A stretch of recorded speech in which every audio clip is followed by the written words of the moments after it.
Magandang araw po sa ating lahat. Ngayon po ipapakita ko po sa inyo ang ilan sa mga magagandang tourist spot na dinarayo sa lugar ng Rizal. Unang-una na dito ay ang tinatawag natin na Masungi Geo Reserve.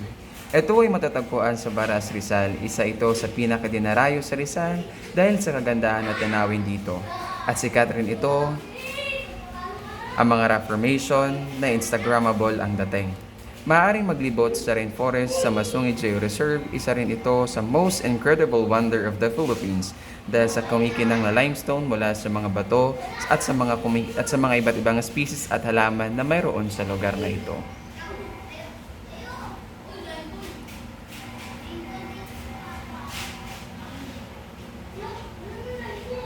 Pangalawa naman dito ay ang tinatawag natin na Mount Daraitan.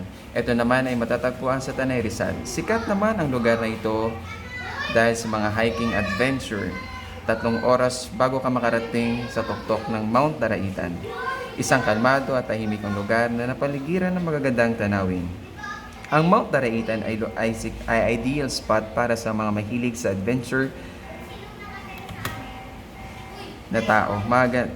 Sikat din dito ang tinatawag natin na Heart Peak. Sa Heart Peak, matatanaw mo ang magandang view mula sa mga puno o halaman na makikita mula sa taas dito. Pangalawa naman ang tinatawag natin na Tinipak River. Ang Tinipak River ay perfect dito ay ang mag-relax kasama ang iyong pamilya. Makikita dito ang iba't ibang malalaking bato na nagbibigay ng magandang view mula sa paligid nito.